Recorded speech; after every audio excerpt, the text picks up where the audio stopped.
இன்னைக்கு நாம ரொம்ப ரொம்ப டேஸ்டியான பிளாண்டி எப்படி பண்ணலாம்னு தாங்க பார்க்க போறோம். இது வந்து வாயில வச்ச உடனே கரையிற அளவுக்கு அவ்வளோ டேஸ்டியா இருக்கும். ரொம்ப ஸ்மூத்தான ஒரு ஸ்வீட் ரெசிபி.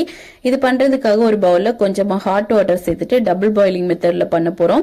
இதுக்காக 150 கிராம் அளவுக்கு ஒயிட் சாக்லேட், அப்புறமா 70 கிராம் அளவுக்கு பட்டர் போட்டு நல்லா மெல்ட் பண்ணிடுங்க. இதுல 2 கோழி முட்டை சேர்க்கிறோம். அப்புறமா ப்ரௌன் சுகர் கொஞ்சமா, அது கூட ஒயிட் சுகர் இதுவும் கொஞ்சம் சேர்த்துட்டு நல்லா வந்து மிக்ஸ் பண்ணி எடுத்துக்கோங்க. இப்போ இது நல்லா மிக்ஸ் பண்ணணும் ஒரு 1-2 நிமிஷம். அப்புறமா இதுல வெனிலா எசன்ஸ் போட்டிருக்கேன், மைதா மாவு போட்டிருக்கேன். போட்டுட்டு நல்லா வந்து மிக்ஸ் பண்ணிக்கோங்க. நல்லா மிக்ஸ் ஆனதுக்கு அப்புறமா இதுல கொஞ்சமா சாக்கோஸ் சிப்ஸ், இது வந்து ஆப்ஷனல் தான், தேவைப்பட்டா சேர்த்துக்கலாம். சேர்த்து இதையும் நல்லா மிக்ஸ் பண்ணிட்டு நம்ம ஓவன்ல 180 டிகிரியில ஒரு 30 மினிட்ஸ்க்கு பேக் பண்ணி எடுத்துக்க போறோம். நான் வந்து ஸ்கொயர் ஷேப் ட்ரேல தான் ரெடி பண்ணி எடுத்திருக்கேன். இது பாத்தீங்க அப்படின்னா ஃபுல் டீட்டெயில் உங்களுக்கு வேணும் அப்படின்னா நம்ம டிஸ்கிரிப்ஷன்ல நீங்க பார்த்து செக் பண்ணி பார்த்துக்கோங்க. எல்லா பொருட்களோட அளவு வந்து நீட்டா இருக்கும். அப்புறமா ஃபுல் வீடியோ வேணும் அப்படின்னா நம்ம சேனலை செக் பண்ணி பாருங்க. ஸோ கண்டிப்பா இந்த ரெசிபியை நீங்களும் செஞ்சு பார்த்துட்டு எப்படி வந்துச்சுன்னு கமெண்ட் பண்ணுங்க.